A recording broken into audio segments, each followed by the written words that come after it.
Islamic terrorists now freely roam U.S. soil. Jihadists who froth with hate, here to do as they have in London, Spain, Russia. The price we pay for spineless politicians who refuse to defend our borders against those who come to kill.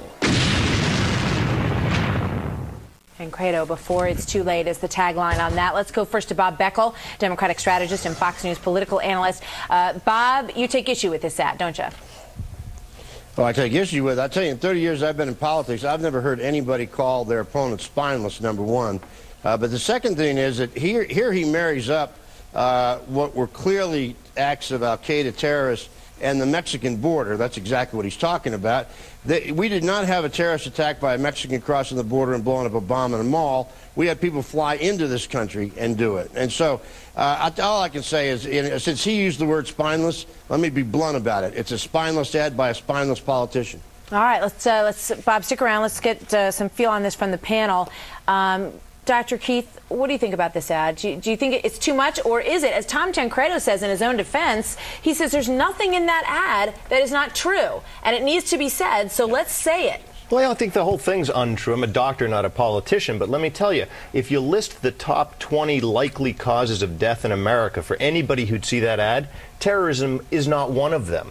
And so the idea that your life is going to end, or those of the kids you love, because Tom Tancredo hasn't secured the borders against the few terrorists who might try to blow something up, that's not a real likely cause of death for people. Heart disease, right? Violence, Americans on Americans. But here's the thing, and I want to just get this out there to Bob Beckel as well. You know, I've been talking to a lot of terrorism experts lately. We've been doing a one-week series on this on the show, in fact. And what they're telling me is that, you know, you don't have to look that much further than what these people are writing themselves and saying themselves. And they're clearly writing and saying that they want to attack Americans, that they want to come here, that they want to blow up people in places like malls and airports and other public places. So shouldn't we, Angela, take them at their word? We should take them at their word. Yeah, the reason why terrorism is not on the top 20 list is because of this administration and because of what this president has done to create a better America and a safer America. And I like this congressman. I think that he's brave. And I think politicians that won't take on illegal immigration are spineless, Bob. All right, wait, Bob, hold on, Bob. I'm going to come right back to you, Bob, but I want to take a look at the next instant replay. Let's take a look, and then we'll talk about it. Wait 1 minute.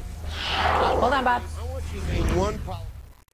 Every time I see it, which I just sat here and watched, of course, I like it better and better. I'm sure you do. Of course, it's got nothing to do with the politics of fear. You don't think that's instilling fear in people? It's got everything to do with saying what is accurate, what is true, and somebody, as I said at the beginning of this, Alan, somebody has to say it. You're saying you better vote for me because otherwise I'm the only guy who can control the border and make sure these horrible people don't come and attack our country. That's the politics of fear. Do you think that there is anything inaccurate in that? Do you think that people are not here? Honestly, you believe there are people not here walking in the streets of America someplace who are bound and determined to actually do what I was discussing? I'm sure there are some, but I think you overstate the case. How many does it take?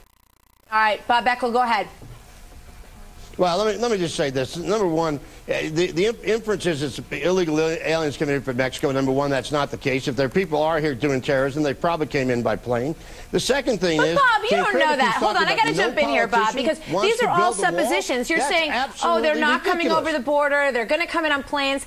Who knows how they're going to come in? And wouldn't it make sense to secure the border to... Hold it. Let me ask you a question. He says in that ad, no politicians are willing to do it. That's just an absolute lie. Well, the last time I checked, we don't have a wall, and we haven't, we haven't secured our borders. But Martha, I think you know what? Go ahead. I tell you what. You put up a 12-foot wall around Mexico, and I'll be the first guy to invest in 13-foot ladders. I mean, it's ridiculous. All right, I'm not saying that we should get a wall. I'm saying that that we don't have one, and that's what he's referring to. Andy, go ahead, real quick before we go to break. We have a big wall, by the way.